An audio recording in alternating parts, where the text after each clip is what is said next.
for us? Thank you.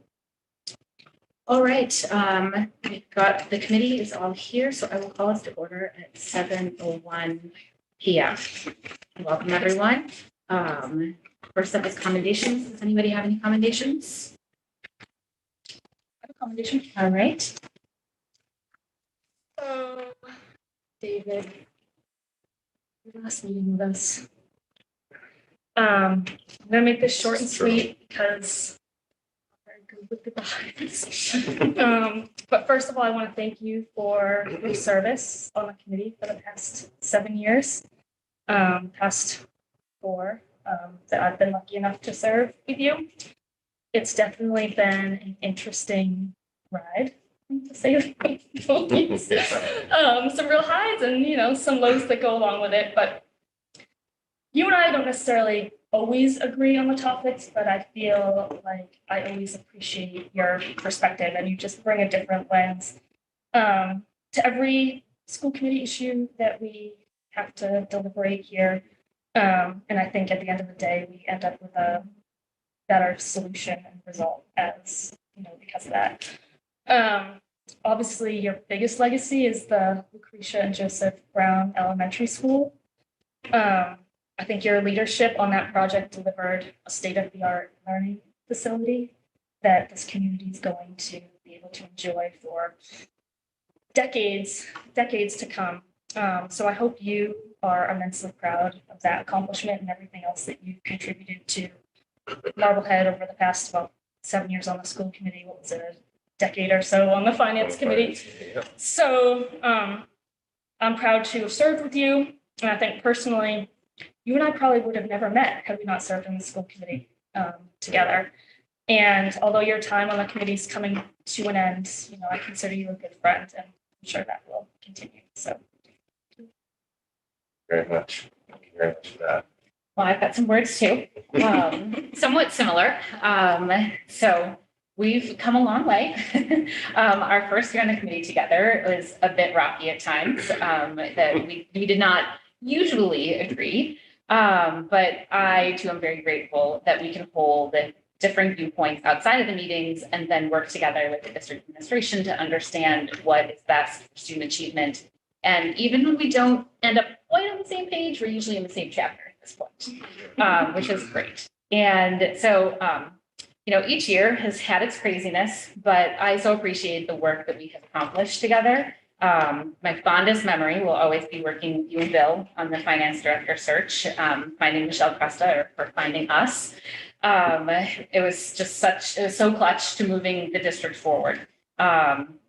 And I learned many things from you and Bill in that search, and it made me a better committee member. Obviously, like Megan said, your crowning achievement was overseeing the building committee and getting the new ground school open last fall. And so I just want to thank you for all your hard work over the last 7 years and all of the tasks that you undertook and accomplished. I hope that you enjoy all the free time that you're about to get. A little jealous. And I look forward as well to just simply being your friend going forward. So thank you so much for your service. Thank you very much. Thank you. I have words. Absolutely. Mine aren't written.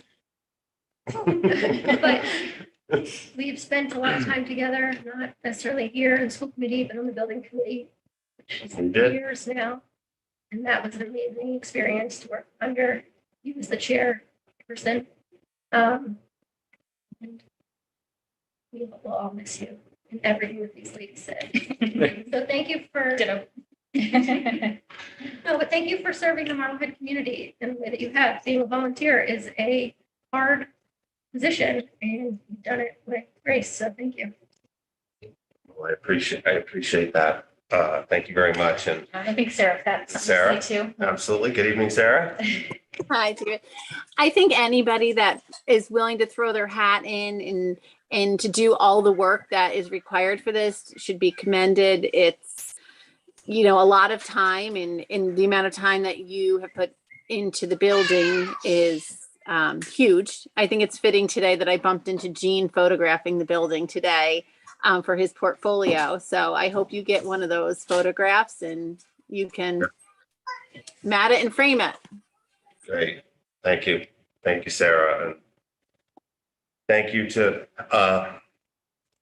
as Dr. Bucky would say, the good people of Marblehead for having this opportunity to serve for the last 7 years and represent the townspeople, the students, the families, and most importantly, the great team of administrators and educators that we have here in Marblehead. I knew a little bit about it with Ryan, having my one son gone through 12 years at Marblehead, but certainly being on the school committee, I learned a lot of different perspectives about different areas that maybe Ryan wasn't involved in or I wasn't directly aware of. And so that was certainly enlightening. And it was all about just trying to move Marblehead schools forward in some small way and support that effort. And so I want to thank the effort that gets put forth every day. And we certainly saw that during the pandemic, where I think our teachers and administrators were leaders during a very challenging time, and the students as well, had to adapt to the challenges. And I think it just speaks volumes to, the commitment and dedication. And I'm glad to have played some small part or small role during that process. Certainly, I appreciate the comments about the building committee, but as we know, we had a committee at times that was 20 people, comprised of over 20 people, great subcommittees, lots of discussions, debates. And then when we got into construction, people just put their heads down and, did what needed to be done. So I want to thank all of the good people on that committee, from, the vice chair, Ralph Wallace, to Cindy Schieffer, Ben Berman, Cindy, how I met Sarah, you came onto the building committee before the school committee. So that's how I met Sarah, and, RDA left field, just really good. Yeah. Friendships and memories abound there. And then, to the left of me, last but not least, I agree. I think for me, Bill McAuliffe was sort of a changing moment. I've been on the committee for 3 years. Bill came in as our interim. I learned so much from Bill. He was a mentor to me, even though he was our superintendent. I really valued his experience, and we did, as I think as a committee, learned so much from him in that short period of time, over a year. And so I want to thank Bill McAuliffe for all that he did to,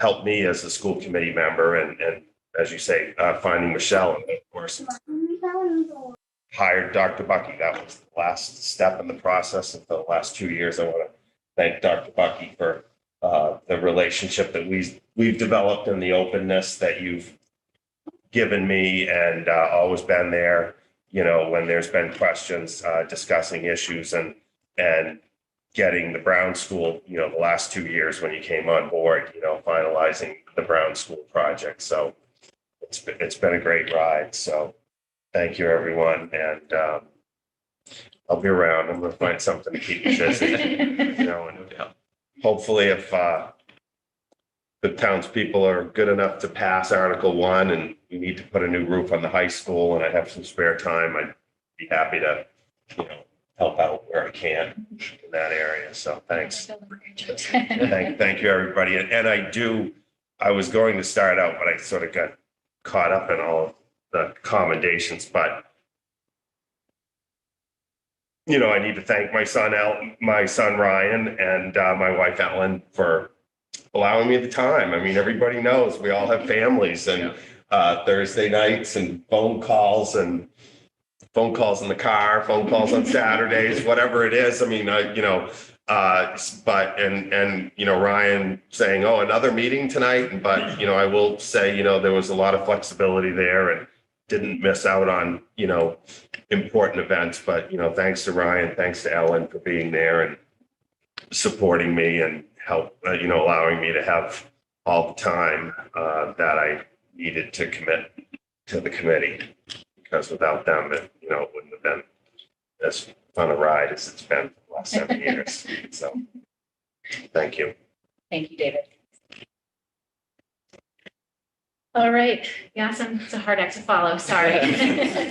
But we will turn it over to you for our final student representative update of the school year. Yeah, things have winded down a bit in the past couple weeks, but I still have a couple things left for the end of the year. On June 3rd was graduation for all our seniors. It was a great event. Glad to see everybody happy, and congrats to all the seniors. June 6th was the senior sunrise for the incoming senior class. We made it for them in the morning. I know. June 7th was the underclassmen award ceremony. It's a great event, lots of awards. I want to congratulate everyone who won an award. June 8th, the freshmen had bio MCAS, and everyone is now done with MCAS. So that's awesome. The Juneteenth flag raising ceremony was on June 9th and featured quite a few MHS students. And we will have no school on Monday in honor of Juneteenth. On June 13th was the National Green School Society induction. Today, Latin Club took a field trip to middle school to do some activities with the Latin students. All classes also elected new class officers over the past couple of weeks. I want to congratulate all the new officers as well.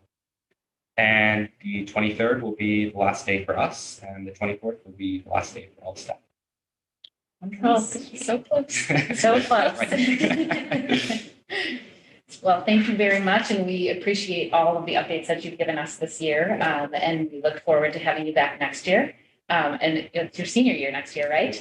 All right, so we're thrilled to get you back for one more year. Yeah, thanks for everything.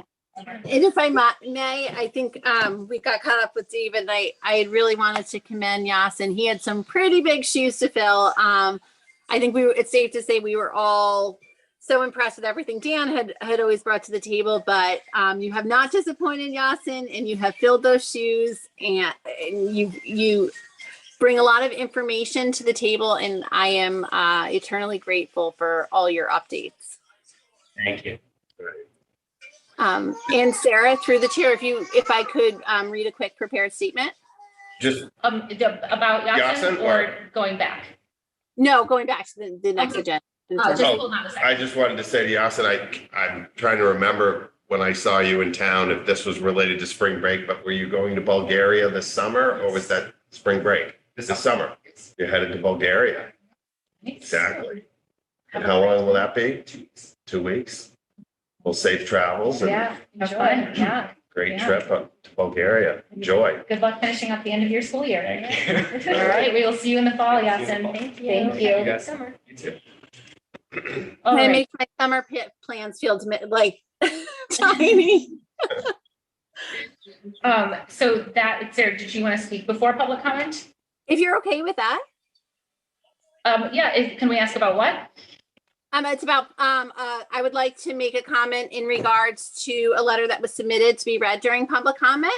An email was submitted by one of the school committee's members' husbands, which claimed I had been verbally abusive to his wife and attacked his children. I just wanted to note that this is not an accurate depiction of the conversation I initiated as a professional courtesy to convey my feelings that my review was not accurately depicted and including the summative superintendent review.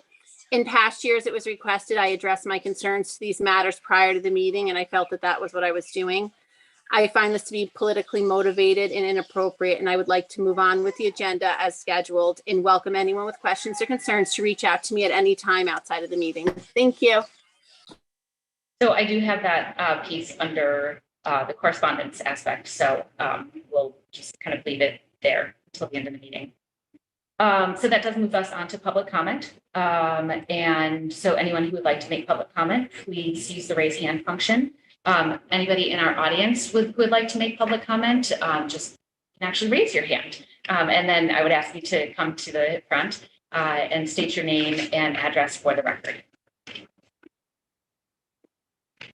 Nicole Cohen. Hello, good evening. Can you hear me? Hello? Yeah.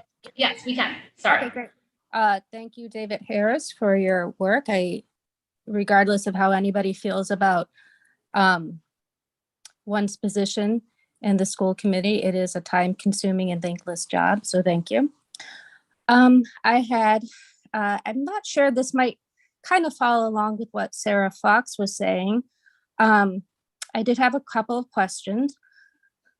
One, when discussing the budget and other heated discussions, if the school committee endorses an F politeness policy, as sometimes happens in private schools, and if what happens in school committee should stay in the school committee meetings, or if the school committee does not believe in an F politeness policy.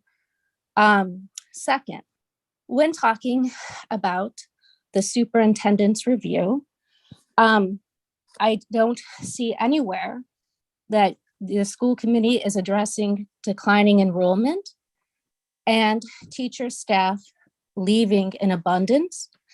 It seems to me that if you have students and staff leaving, they're very unhappy with the situation. And I have yet to see this matter discussed by schools committee. We had a population in 2017 of 3,100 students.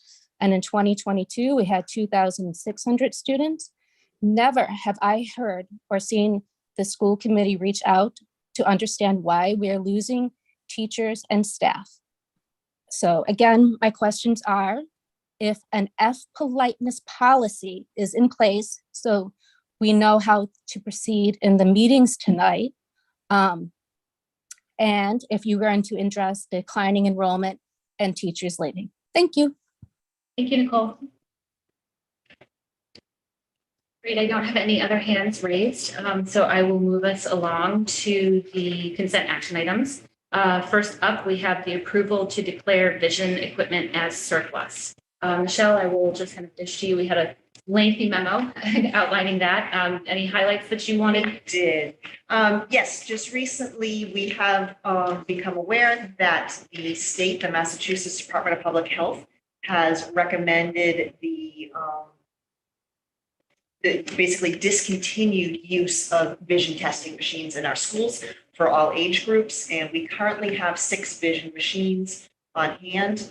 They range in value from roughly, we've found them from $120 up to $250, maybe depending on the model, not quite sure. But due to having some value, we need to declare them surplus and then offer them to the highest bidder, basically, who's willing to sell them. Well, whether that be through a website, through eBay, something like that, we will see how we can dispose of them. But first, we need school committee to declare those as surplus.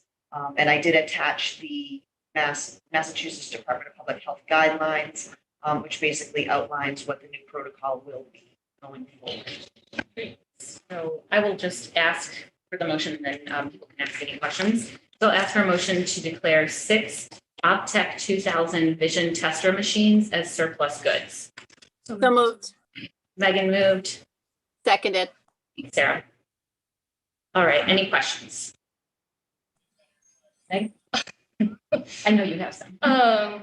The memo was very long and there was a lot of information in there, which, I'm sure is very useful to the nurses, but just trying to understand, and I just more clarify my understanding that we don't need to purchase then new machines. Correct. They're going to a protocol which involves charts and graphs and hard material, printed materials, and not machines necessarily for vision screening for all age groups. That DESE will provide. What do we need to purchase? I do not know that answer, But they will be provided. but it would not be a machine, so it would be not a substantial cost. Okay. And they are going to provide the training to our staff I believe so, yes. at a no charge basis. Yeah, Deanna's been on top of Okay. this change. Deanna fully supports. Yes. I'm not, I just am trying to make sure that I understand too, like, are we going to have additional costs as a result of that? And what would it look like? So the way I'm understanding it is that basically these machines are not like the machines that you go to in the eye doctor's office. They're more like the DMV we're moving away from that and more to almost like the eye doctor's office with the ED Charts and then and- the yes. the declining size letters. Exactly. That's how I understand. Sarah? Yeah, and if the nurses are saying that they don't utilize these and don't need these, they know far better, I think, than we do. Just trying to make sure we all understand. Absolutely. Yeah, and I think it just is good for the public to know too, that they're not taking the eye assessments Right, away. away. It's just changing how they're assessing. Exactly. Yeah, because that memo kind of went into detail about how important those are. Yes. And actually, it sounds like they feel like it will identify more problems where they're missing problems right now. Yes. That is the reason for change. Wonderful. Any other questions? All right, then I will call a roll call vote. Sarah Gold, yes. Sarah Fox, Yes. David Harris, Yes. Megan Taylor, and Emily Barron. All right, that passes 5-0. Thank you, Michelle. Thank you, Deanna. Great. Next up is minutes, but it has been a crazy week, so we actually did not have any minutes in our packet this week. We'll have one last meeting next week to clear up a few last minute business items. And so if Lisa can get those done, they'll be on there. Otherwise, they will go up as drafts until we meet for the summer retreat. All right. John, that moves us to the superintendent's report with district updates. Sure. In your packet was a list of retirees that we will be recognizing. We have 10 staff across the district, and that includes cafeteria workers, custodians, administrative assistants, teachers, tutors. And so I thought it would be nice for the committee to have a brief bio on each of the people that are retiring. And thanks to Lisa in my office, I don't know if our tech people can pick this up, but we'll be sharing with people these glass apples as the recognition of their service to the Marblehead Public Schools. So that memo is in, and we want to thank them for their service to Marblehead, some for an extended period of time. And so, again, it includes everything from director of food service to custodians, and some have retired in the middle of the year or during the year this year. And there's one on there that will be retiring in October of next year. So those are the retirements for this year. And all their dedication to the district and all the hard work that they've put in. Yeah, it's a great list. It was lovely to read through. And then an update on the METCO director search. I think Julia Ferreira, who has stepped in the interim to support the METCO program as kind of the interim director, working with Lindsay Page at the high school for the secondary piece, and Carla Rose at the elementary school. We had a screening meeting this afternoon, and Julia summed it up best. She said, we need to go slow to go fast. And so we posted this position on April 27th.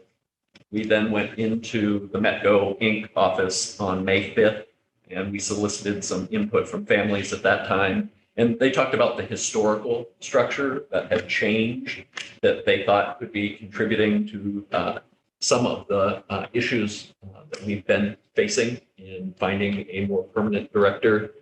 So we've worked with METCO on the job description.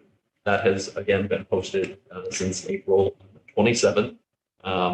We attended the new student meet and greet on May 17th to meet new families and to talk to them about the METCO search. We held another parent meeting via Zoom on June 7th. DESE sponsored a job fair and recruiting candidates of color. So we have been participating in that. We established the search committee, which has representation from METCO Inc. It has Emily Barron as a representative. Dan Bauer is the administrator rep. We did that screening meeting today. We're going to do more focused outreach in Boston. Monique, who is the PCO rep for the parents, is going to connect us with the Boys and Girls Club in Boston. And so we're having another meeting next week to talk about next steps in that search. Any questions for John on that one? Thanks for the update. Great. Thank you for the update. Yes, yeah, I did ask you to remind me. We do have 2 hires. We have hired a food service director for the district, and that is John Constantino. And we'll have him on an agenda either at the retreat this summer or at the first meeting in September. And then Mr. Bauer has announced that he made final selection for the assistant principal at high school, and that is an internal candidate, Lindsay Donaldson. And so she will take Lindsay Page spot as an assistant principal at Marblehead High School. Congratulations to both of them. Yeah. It's great. Lindsay has been on the SAC as I've been there for the high school, and she's a really valued asset there. And she was very instrumental in developing. She was one of the staff who worked to develop the Magic Block. And took that on. So I'm sure she's gonna make a great step up for her, and she's a valued staff member already. So Absolutely. wonderful. Great updates. All set with you? Good. Okay, wonderful. So that will lead us on to the finance and organizational support aspect of our meeting. First up, we have the FY23 stipends proposal. There was a slide presentation that we put into the folder for everyone. I'll kind of dish to Michelle. Do you want to take that, or tag team? I'll just jump in. The MEA approved this unanimously at their meeting on June 14th on Tuesday. And so this was a tremendous amount of effort and a long road to get to the final product. And I really appreciate how they put the presentation for you together in red so that you can see where the changes were and how we were able to come up with the new fee structure, not only for coaches, but for co-curricular advisors and team leaders. So, Yes, so basically it was a very long process. We had allocated a total cost of $65,000 for all the adjustments for FY23. We came in just below that, and so it's very successful. And we dealt with a lot of inconsistencies. For example, some of the clubs and advisory positions started out very small, as for example the AP testing. Very small program. It is now a very large program. So we made some adjustments in the program stipends for those.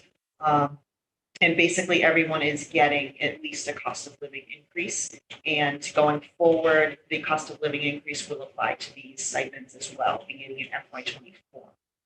So that proposal is, and as Dr. Bucky said, it was approved by the MEA, and just hope we will approve it this evening, and we can move forward and start with a great new stipend proposal for the new year. All right. through the chair. Yes. I think that's an important piece of this because often club and activity advisors go long periods of time before an adjustment. And so working with MEA to put the cost of living or the negotiated agreement as applying to those, I think is a really nice outcome of this process. Let me ask for a motion quickly, and then we'll go to questions. So can I have a motion to approve the stipend adjustments for FY23? So moved. Megan moved. Sarah seconded. Thanks, Sarah. Sarah second. All right, Sarah, I know you had a question. No, I was just going to say that I think that this is a really important step. I mean, I know anybody that's been keeping up with local news sees that what Lynn just did for all of their staff, getting them up to a higher level to not only compensate their staff appropriately, but one of the reasons was to attract talent to in a teacher shortage and a staff shortage to come work there. So I think that's a good this is a good step into evaluating where we are in the regional pay scale. And I just hope that we can continue to kind of explore and make sure that we're doing, that we're in line with what other districts in the area are doing. Can you just, so how does a coach go through the steps? Is it just years as a coach? Yes, exactly. So the steps represent years of experience as a coach. So they'll start at 1 if they have no coaching experience. If they do, we'll place them higher. Okay. And they just go up until they reach the maximum step. But they then will still get the cost of living increase that will now be built.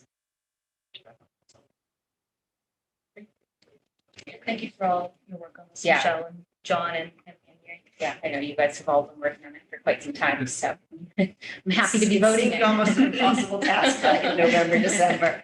So I'm glad we came to a great resolution. for Yeah. all. Wonderful. Okay. All right, I will call for a vote. Sarah Gold, yes. Sarah Fox, Yes. David Harris, Yes. Megan Taylor, and Emily Barron. All right, so that passes 5-0. I am going to table the FY23 user and lunch fees today. User fees sounds like there are not going to be proposed changes, and the lunch fees we're going to bring back next week in hopes that we'll get a little more clarification from the federal government on federal funding before we actually have to discuss with, Yes. our We- rates. We may actually even want to hold that till our retreat. this Okay. summer, Okay. Depending if we learn anything new in the next week. All right. Sounds good. And just let me know. We'll figure it out. Yeah. Correct me if I'm wrong, Michelle, but didn't they last year kind of wait to announce they were extending the program? They didn't give us a ton of notice on that, did they? Correct. They did not. And they're stating that they're not going to continue the program, but there's an opportunity that they might possibly. So I would hate to set them incorrectly and then find out we have free meals again. So I think the summer might be a better time. You just let us know when you would like us to look at it and if. All right, next up is the schedule of bills. So that was in the packet. Can I get a motion to approve the identified schedule of bill totaling $769,068.88? So moved. Megan moved, Seconded? Sarah second. Any questions on any of those? All right, roll call vote. Sarah Gold, yes. Sarah Fox, Yes. David Harris. Yes. Megan Taylor. Yes. And Emily Barron. Yes. Great, that passes 5-0 as well. Did you have a If I question? could, through the chair, this is just under finance and organizational support. It's not specifically itemized, but there was the email, Michelle, that recently came from Desi that provided a link to be able for the different towns to see, the ESSER funds and different grants. And we've received the updates from you and we're done with one, we're done with two, and we have the ESSER 3 funds that go through 2024. Correct. Yes. So I think that was good to see. And I just, I think it's for this committee and how those, if maybe they're going to change the guidelines of those funds, how they're going to be spent, or if they'll remain the same. But do we have any immediate plans right now, or are we just sitting tight to, see what might come up as we go into the summer and next year? For the majority of it, we're sitting tight. We are spending a little bit of the funding on addressing some learning loss, some summer programming, small amounts of money. We're not spending, a significant amount of that grant just yet. So we're kind Right. of holding tight and seeing what happens. So I think that is worth noting, right? The last ESSER 3, a portion of it did need to be retained for learning loss, Yes. right? So that can be applied to, say, some summer programming, as you mentioned, different things like that. Yes. I believe other portions of it had to be retained for mental health Yes. support. Yeah, Yeah. Social. no, I think it's been really a good use of funds. I think all the way through, as we went through the pandemic and identified the immediate needs. And I think it's really been good that we've not jumped to go ahead and spend the money. And now there will be these, residual needs that might come up in the next couple of years. And there's still a good amount of money there for us to use and get advice from on the best way to spend those within the district. So great. Thank you for that. Thank you. Sarah? Can we at a future meeting get some type of data from the assessments that might speak to the learning loss or any possible regression? Because that will really help us to guide where we might want to earmark some of those funds more to address that stuff. I think if we can see the data of what did and did not happen, I know we all have big picture ideas or big ideas of what we think happened, but if we can just see that data in a future presentation, that would be great. You can show. Okay, so that moves us on to our school committee portion.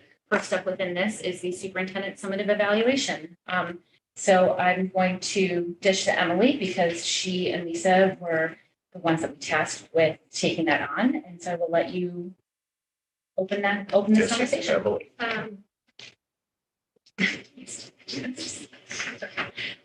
So I just wanted to explain how the process went for creating the summative document. So the process was extensive and comprehensive. We tabulated each goal and then each standard, then decided on what the rating would be based on a majority of the committee as stated in the MASC's evaluating the superintendent document. Although we took it a step further and gave middle ratings in some areas because we wanted to make sure it was fair to all members. Then we reviewed each individual evaluation and compiled comments that represented the strengths and improvement recommendations for each of the selected indicators under each standard. We looked for themes based on each indicator and used individual comments to support the themes of strengths and recommendations. The comments were blended together to create a comprehensive paragraph. Each standard section, if you read it, we did it each the same way. So it was consistent where we started with evidence from Dr. Bucky's evaluation for for his rating. And then we put the school committee comments of strengths and improvements underneath. And the introduction was a summary of the report. So as stated in MSAC evaluating the superintendent document, should a member feel an important comment was left out, they have the opportunity to persuade their fellow committee members to include the comment during the public discussion of the evaluation. So I feel that we can go around and everyone can comment on the evaluation and we can discuss how we want to proceed or not proceed with how people feel. Well, I appreciate all the work that you and Lisa did. Obviously, I did this last year, and it is a gigantic undertaking that has. Hours of my life are lost. Yes, and I know despite our best efforts this year, that formatting continued to be a pain. So I appreciate, all the work that went in, and yeah, it's no easy feat to take 5 people's thoughts and meld them into one document that's fair to everybody. So I very much liked the bulleted part of what you and Lisa decided to do this year, based on some of the feedback from last year. I liked that it sort of pointed out strengths and then that it was a very definitive growth areas. So it was easy to see. And I think that the areas of growth were, pretty good in my eyes. I didn't agree with all of them exactly, but obviously it's not my individual summation, it's the committee. So, I thought my own thoughts were represented at points. So I really appreciate all of the work that you guys did. I mean, thank you for doing this because I think it's a huge amount of work. I also, I don't have too much to add to what Sarah said. I like the format. I appreciate the fairness in kind of figuring out the ratings.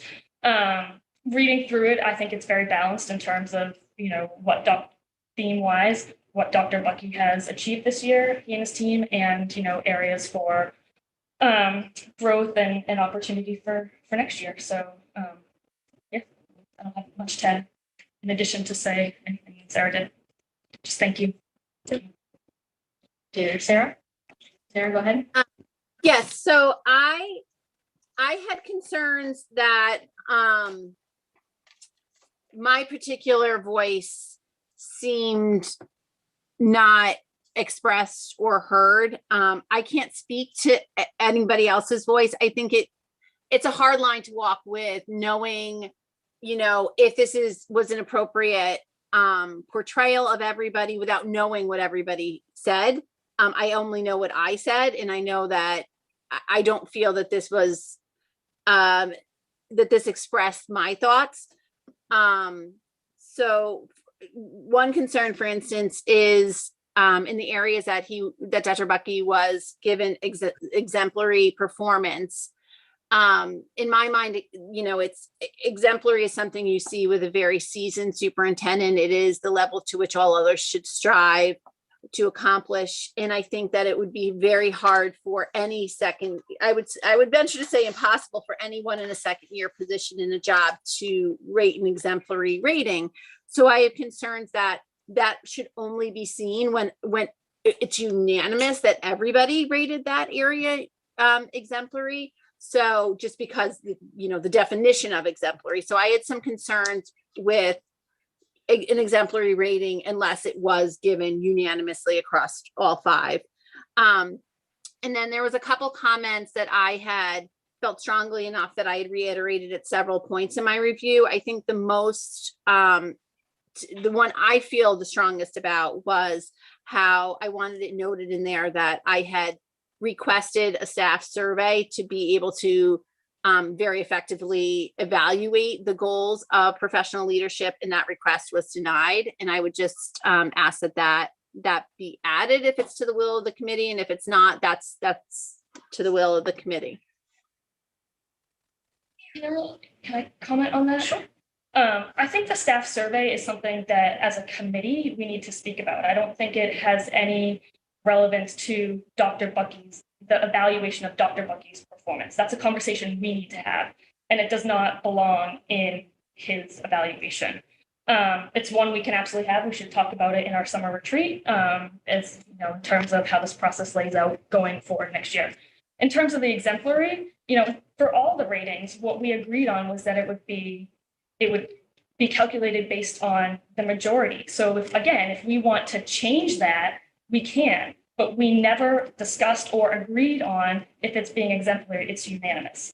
So Lisa and Emily followed the process that we laid out last year, the MASC lays out, and that we agreed to follow this year. So I don't think Dr. Bucky should be penalized, or that we should change his evaluation based on things as a committee we have not discussed or agreed. Okay. And I want to be clear that I'm not trying to penalize Dr. Bucky, nor do I feel that not getting an exemplary mark is a penalization in any proficient is proficient. It is not meant to be a penalization at all. And I apologize if I stated that incorrectly.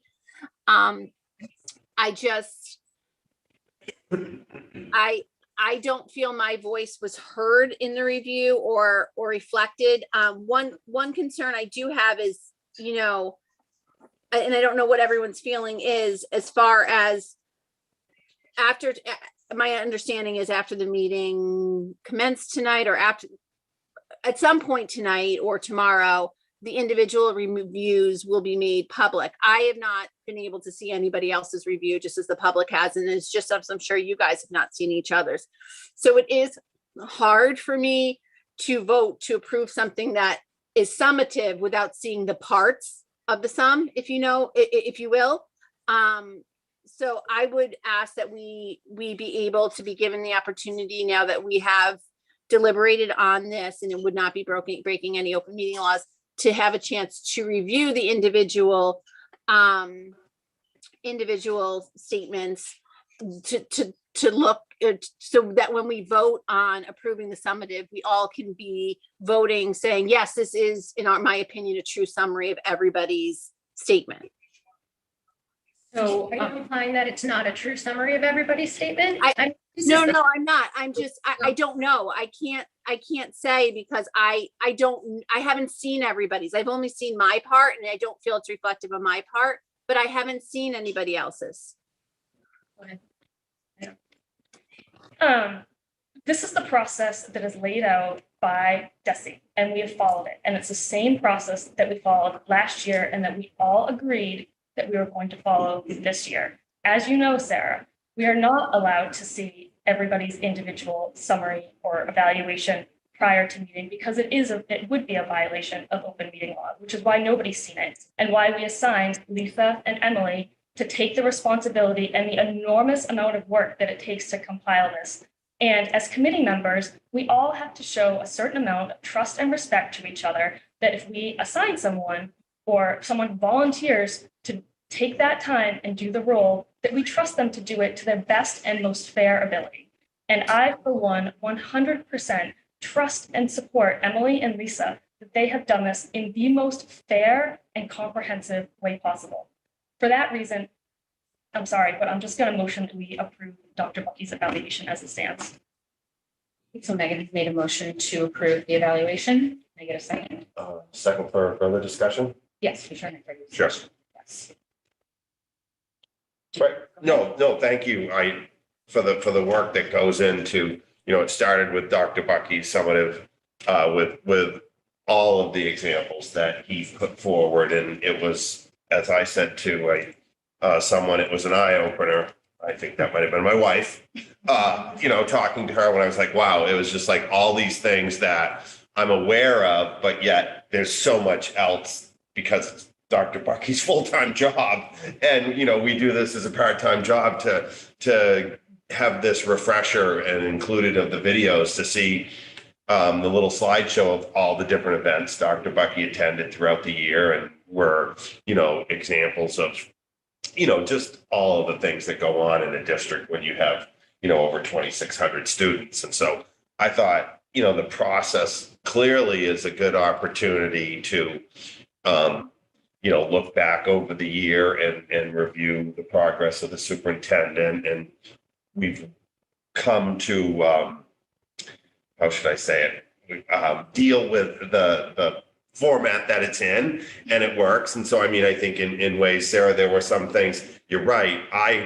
For me, I had some areas that were rated a little bit differently, but as an average, the committee average is less than what I put in an area as an example. So I can see that mine was represented in some ways because clearly there are some quotes and comments that were directly from my statement. So I appreciate that because I know what I wrote, and I could see that. And then I'm sure there were a lot of comments that you had to go through that probably we were all saying the same thing, and so you had to find a common theme. And so thank you.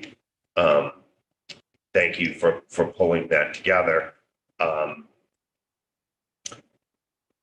As far as accepting the document, I don't know what direction we're going in with the vote, but I'll stop in case other people have comments. But I just wanted, one of the comment to actually focus on the content of a brief summary while the public might be able to get a copy of it. I just wanted to make a few comments of what's contained in the summary. Or of my own comments after everybody else gets a chance to speak.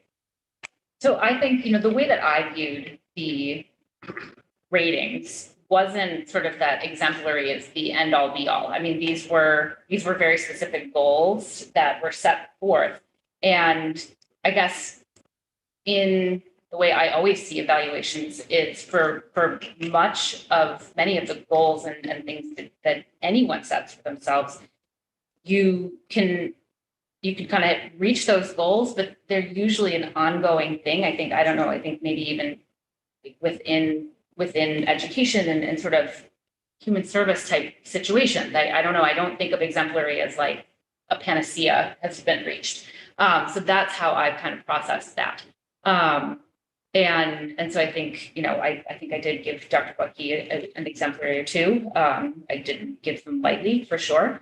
And as far as, I actually have zero desire to see anybody else's individual eval, particularly before the summative, sort of before we discuss the summative in here. I think it would, I don't know, it just, I don't think it would be good for my process in how I approach this.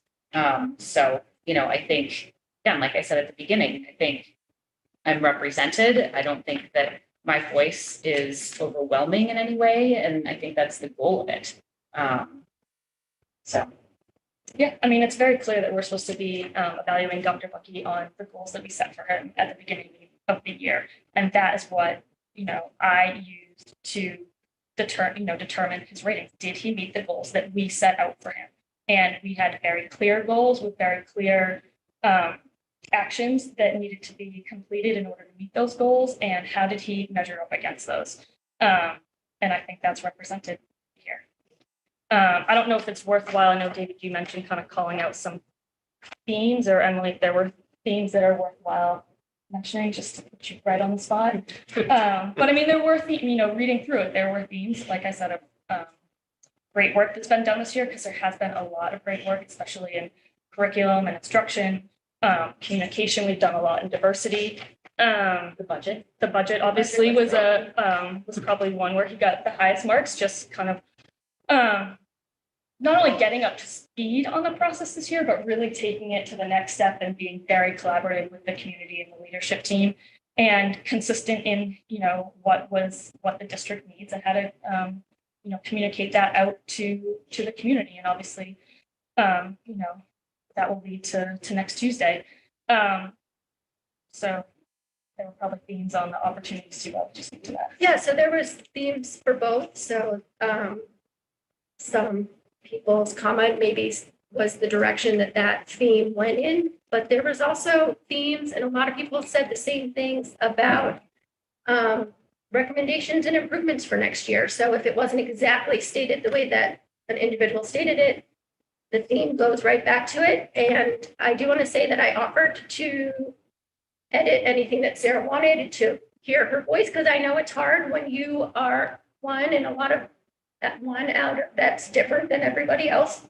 That it was very difficult for us to make sure everyone was heard. And we made such a point about that. We even stated that one person on the committee felt that a lot of progress was necessary. So I just want to say that Sarah declined my offer of making edits. She wanted to bring them here tonight. So I'm happy to talk about it. I don't know if the committee will approve of them, but I was open to doing it and making sure that everyone felt that it was a fair process. Yeah, and I think my declining it was really about that the conversation needed to happen in an open meeting, that you and I shouldn't work out and edit. I wouldn't expect you to do it with you and Sarah, and that wouldn't, she wouldn't have done that. And I didn't. So that's why I brought, that request that we asked to put in, that I had noted that a few times and had asked that be put in there. Because I did think it was important, because we were evaluating on a leadership goal, that it's really hard to give an effective, in my mind, review of a leadership goal without hearing the people that are getting the leadership. But this forum works well in that I brought that concern. We had a discussion about it. I heard what everyone else had to say, and in response to that, and I think that that's an example of how the committee, a committee should happen. I brought my concern to the committee. We discussed it, and everyone was heard, and we'll move on now. David, did you want to? I did just want to offer a couple of highlights from my comments, if I could. And so as part of the, as we go through all the individual ratings, there's the, the last step is we all get this opportunity to do a summary comment. So I'm just going to read a couple of quick paragraphs of mine, if I could. So in Dr. Bucky's summary comments, he started by saying, while we've lived the majority of the last 2 years in a global pandemic with significant amounts of time spent navigating in its impact and damage, I have purposely and intentionally tried to limit including it in my reflections and analysis. I wanted to focus on the determination of our team and the Marblehead community to achieve our goals and move our district from good to great. So I added with that, however, throughout the last 2 years of the pandemic, Dr. Bucky's leadership has been the anchor that's kept our ship from running aground. As we opened our schools last fall, there was optimism that we would be returning to normal. Our students and teachers returned to the classrooms while the administration focused on meeting the individual school needs in a variety of ways. resources provided a safe, efficient, and effective learning environment across Marblehead Public Schools. As we move through the school year, John and staff continue to make recommendations as needed that eventually led to our current mask optional policies. Dr. Bucky's guidance and efforts throughout the pandemic created stability, focused direction during an extremely challenging time. There were mentions about the budget, and certainly the one, I had a full paragraph here, but the one sentence I'd like to read that I'd also wanted to recognize Dr. Bucky's support for, in collaboration with Assistant Superintendent of Finance, Michelle Cresta, that created clarity, balanced budgets, spending accountability that has been lacking for years in the district. And in summary, Dr. Bucky's overall performance this year has been proficient and highlighted by many exemplary achievements. His weekly Good People of Marblehead superintendent updates are informative, transparent, witty, and a true example of his commitment to improving the communications with our Marblehead Public School parents. In his very thorough self-assessment, he identified strengths and he also identified weaknesses. And he provided a thoughtful this year as a video. And I encourage people to see that. It expands on the foundation from last year for leading the district out of the pandemic and back to building a culture of high standards. I remain confident that he will continue to be communicative, open in his work with the school committee, be highly visible in Marblehead, and accessible to students, staff, parents, and the community. It's been a pleasure to have worked with him over the past 2 years, and I wish him and the district continued success in the years ahead. Thank you. Anybody else? We have a motion and it's been seconded. Can I request, I just pulled mine up here. I did note that there's been a significant amount of community feedback received concerning two-way communication and transparency. And I had asked that a goal be that next year, there would be public forums with a specific topic. And that would be beneficial to Dr. Bucky's ability to communicate with the community or connect with the community. Yeah, so I think that was in there about increasing copies and forums. I think there was a substantial increase to it this year, especially, the way that MASC has guided us in placing topics on the forums. We just finished 3 of them. Okay, and then this is one that I feel is really a big priority. Clear long-term strategies to combat learning loss and regression from the pandemic have not been communicated to the community and are needed. I believe this to be an excellent goal for Dr. Bucky in the coming year. So I can speak to that. So under standard instructional leadership, we talk about the implementation of data collection tools for tracking student achievement is necessary for creating an effective learning path for individual students. So we've done that. And then we are asking that we want to see, we want Dr. Bucky to provide a summarized output and corresponding action plans for the instructional rounds and assessment tools as a focus for the coming year, as well as a performance goal linked to student learning. Okay. How that is any different. I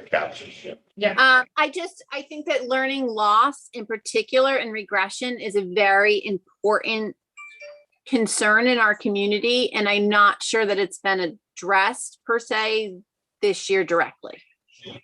Okay, we can consider that for our goals for next year. Yeah. Talk about that over the summer. Yep, absolutely. All right, I will call roll call vote. Sarah Gold, yes. Sarah Fox, No.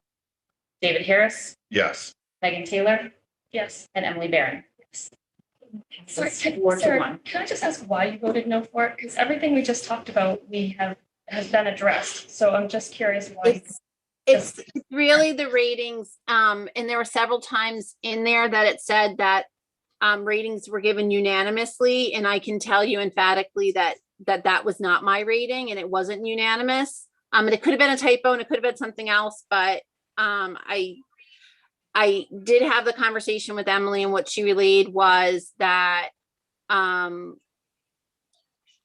went with what the majority, if the majority gave someone exemplary, that's what the choice was to go with, and not do an average. Which is, and I'm not here to get into a debate about the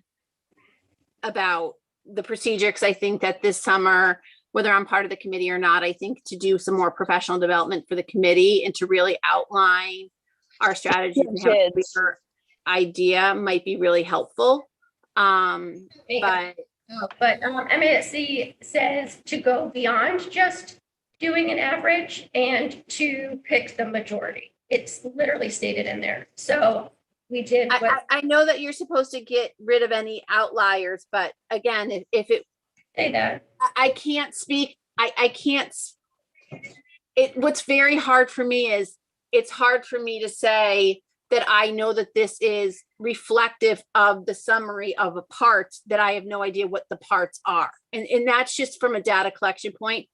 I don't know what the parts are, so I can't say that this summarizes it, because I don't know what the parts are, if that makes sense.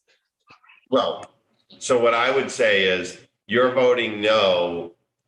So let me think about this. So my thought would be, I know that my parts were represented, so I can vote yes. Sarah knows that her parts were represented, so she can vote yes. Megan and Emily feel the same. Exactly. And so you are feeling that your comments were not represented, so that's why you're voting no. Yes.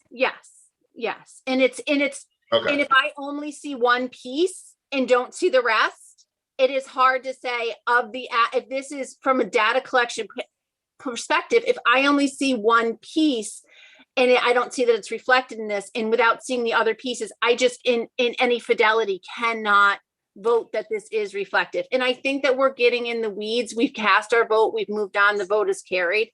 It's okay. I will say one more thing, that, again, thank you, Emily.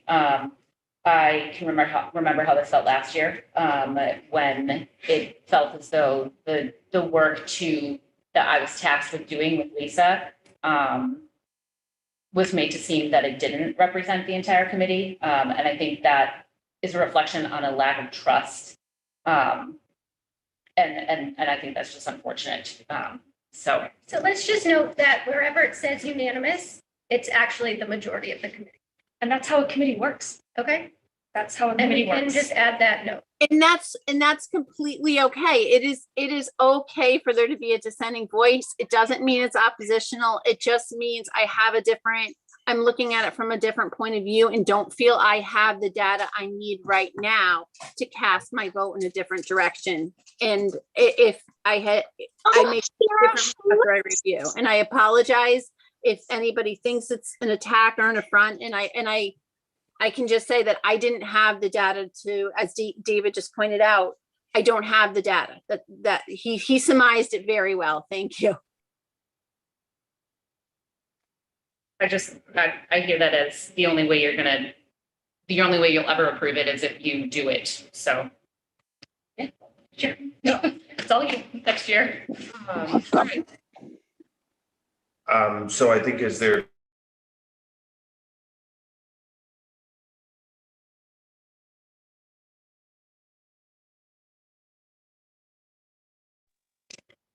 Sorry. David, what were you saying? So is the last item to have a motion to approve the contractual increase for Dr. Bucky's Yes, pay in 2023? yes. Great. Great. Well, I would like to make a motion that we approve a 2.5% raise for Dr. Bucky's contract in FY23.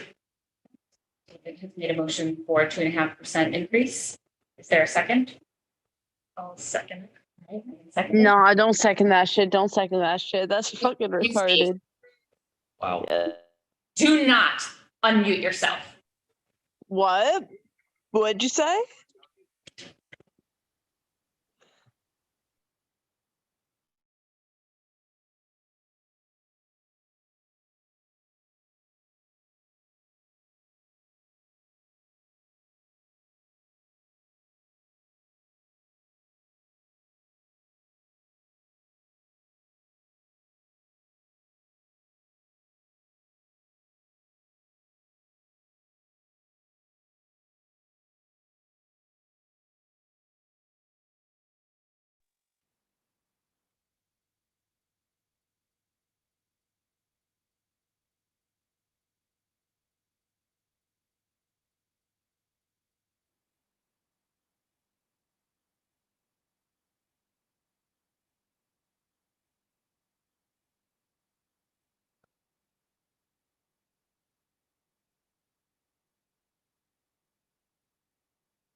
All right, Sarah, I just made you a co-host as well, so you can unmute yourself, and I don't have to micromanage to that level, which is ridiculous. Hopefully everyone else can act like adults for the rest of the evening. All right, where were we? Motion approved and seconded for a 2.5% raise. All right, any comments on that? I would just ask if there's a potential to table this until we know the outcomes of our overall budget next Tuesday. I would be hesitant to allocate any more funds until we know the full scope of our budget.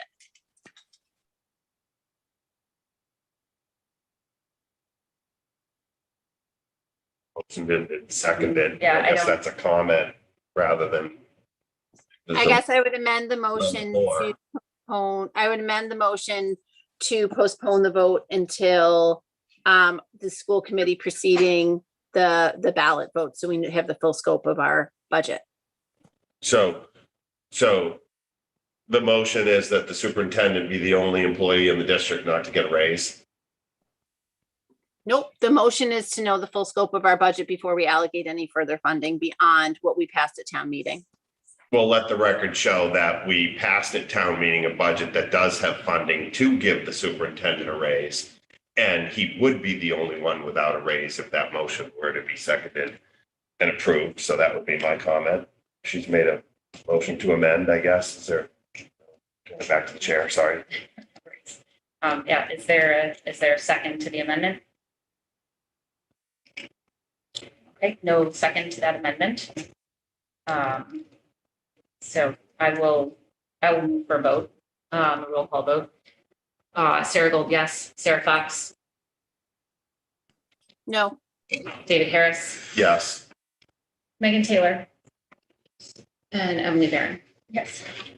Motion passes 4-1. Thank you, Dr. Bucky, for all of your hard work this year and everything that you've done to move this district forward. Absolutely. All right, next up is review of policy FFA memorials. You all remember from our previous meeting that Matthew Paquette came and presented with Principal Bauer a plan for a Forever Fans area outside or kind of right around the entrance to Piper Field area, I guess. So Emily and Dr. Bucky and I looked at the FFA memorials policy because we knew that this has come up a few times that we kind of needed to look at this because it really wasn't representing and reflective of sort of the direction that our district is looking at. So we reviewed a few different school districts FFA memorials policies, and we settled upon a portion of one of them that we think reflects where the collective heads are at this point. So that is presented to you in the folder this evening. Emily, do you have anything to add before I talk about process? No, but we did have a pretty extensive conversation about it. Ours was not very elaborate, so we looked at, is this the process that you were talking about? No, okay. So we looked at multiple different school districts and we came up with Stoughton is what we used. And we took a section of theirs and we thought it was a good solution for Marblehead for what has happened in the past and what we hope to happen in the future. And this, so we've got a couple of decisions. So I do have this marked for a vote this evening, which would be a vote only after a second read because the policy subcommittee is the first read. Then it comes to the school committee twice usually, which is obviously best practice. So I put a vote on it this evening, knowing that this is the final school committee meeting with this school committee. This is not a make or break thing. I will put it on at our meeting for next week when we vote leadership, which we will have, obviously after the election and have at least one new member.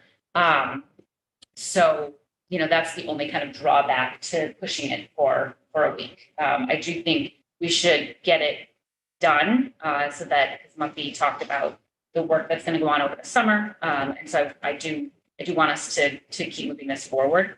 But again, it's truly the will of the committee here. If it goes till next week, I don't think that that's the end of the earth. Megan?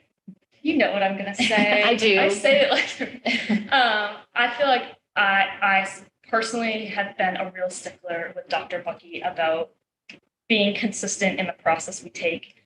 And we talked about that at the retreat, especially when it comes to policy, which is one of our biggest responsibilities. So this is not one that has, a make or break immediate need at this point, and I would like us to really kind of have our process and consistently follow our process.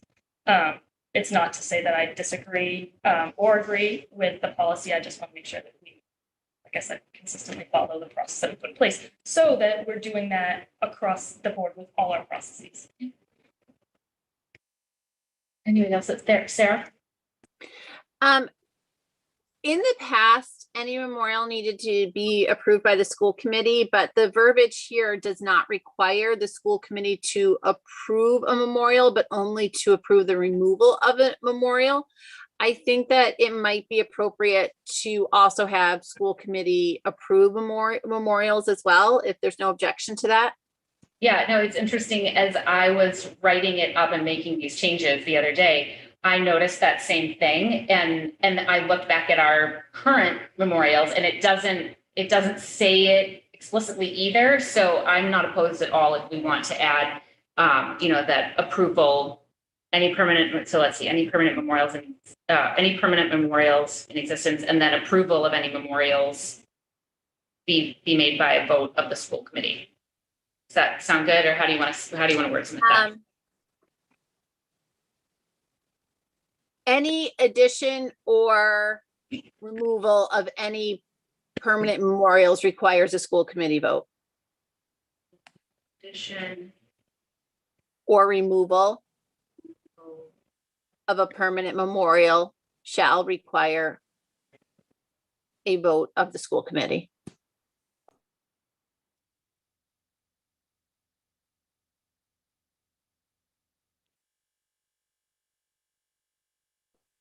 And we might want to remove CD-ROMs. I laughed when I saw that.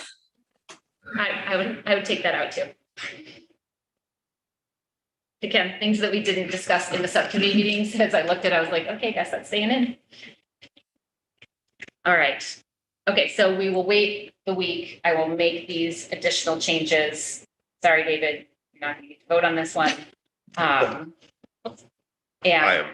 we'll put it back on for next week so that everything is in place for that work to proceed.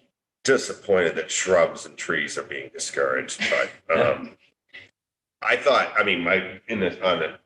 think this is a good change, seriously. To address this, and once again, thanks to Muppy and everything that's being presented to move that effort forward. And you're right, being able to do this next week. It's the will of the committee, but also where it says the request should be adjusted to the administrator of the building, who in consultation with the superintendent will determine the appropriateness. Now, I guess down below, if you're going to say that we're going to vote on it, we're either going to agree or disagree with the appropriateness. Mhm. I suppose in consultation with the superintendent, I don't know, and a representative of the school committee to determine the appropriateness, and then it gets brought forward. But I'm fine leaving it that way. And then when it comes to the committee for approval, like what was presented to us as consulted with Dan and Dr. Bucky, we have the committee that has the ability to vote for it. So, I think that process covers. is that's in place where it's the building. That wording The is building good. administrator who brings it to the superintendent. Yep. I think, again, this isn't the first time that, Exactly what we did. right, But and now it's- it's come up with benches, and it's always it's always felt organic and supportive as it's moved through that chain of command and eventually come to us. So. Yeah. Okay. All right. You guys will see it next week. All right. Any subcommittee and liaison updates? And that time of year. Yep. All right. So that will move us along to new business. I don't have any new business this evening. Sarah? I would ask that the school committee, but I actually think it's probably appropriate for the policy subcommittee to look at it first. Review, it's Mass General Law, Chapter 71, Section 80. And I'm just going to read it. It's brief, I swear. And it states I came across this while, searching different school committee things.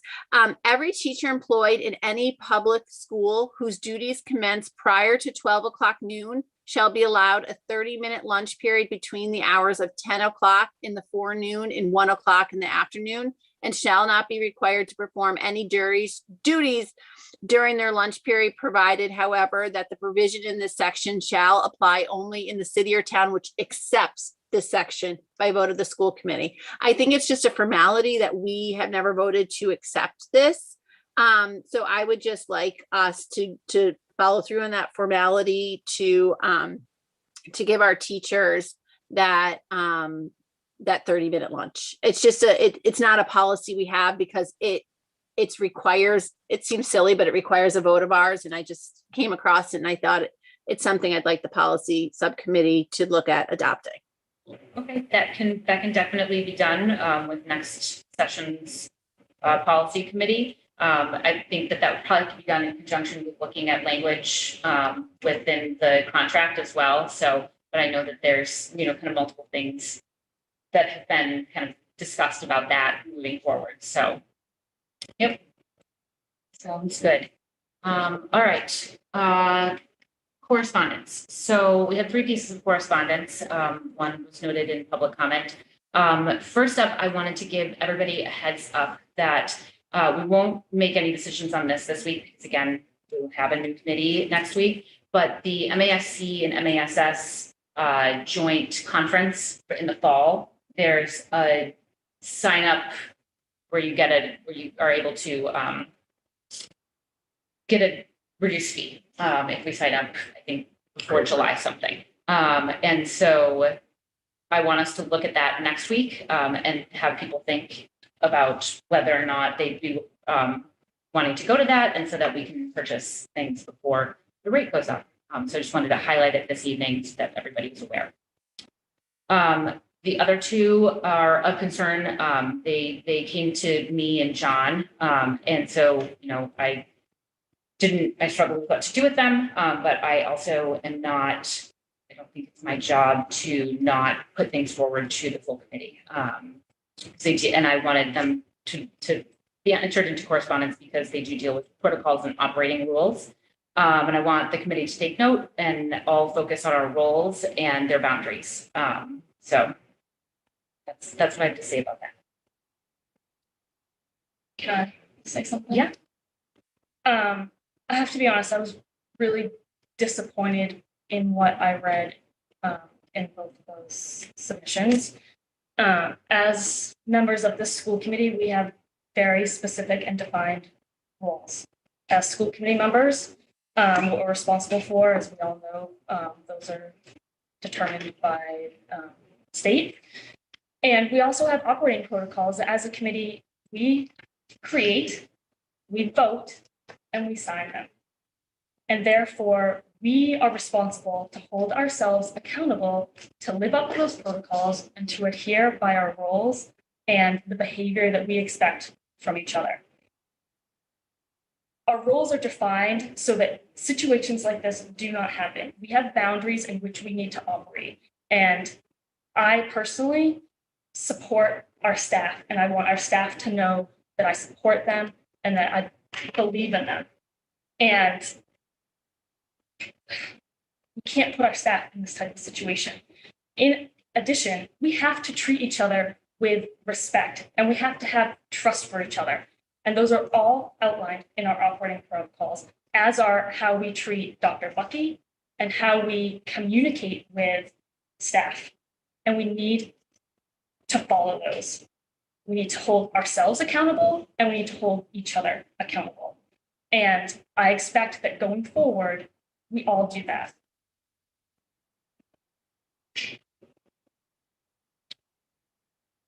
All right.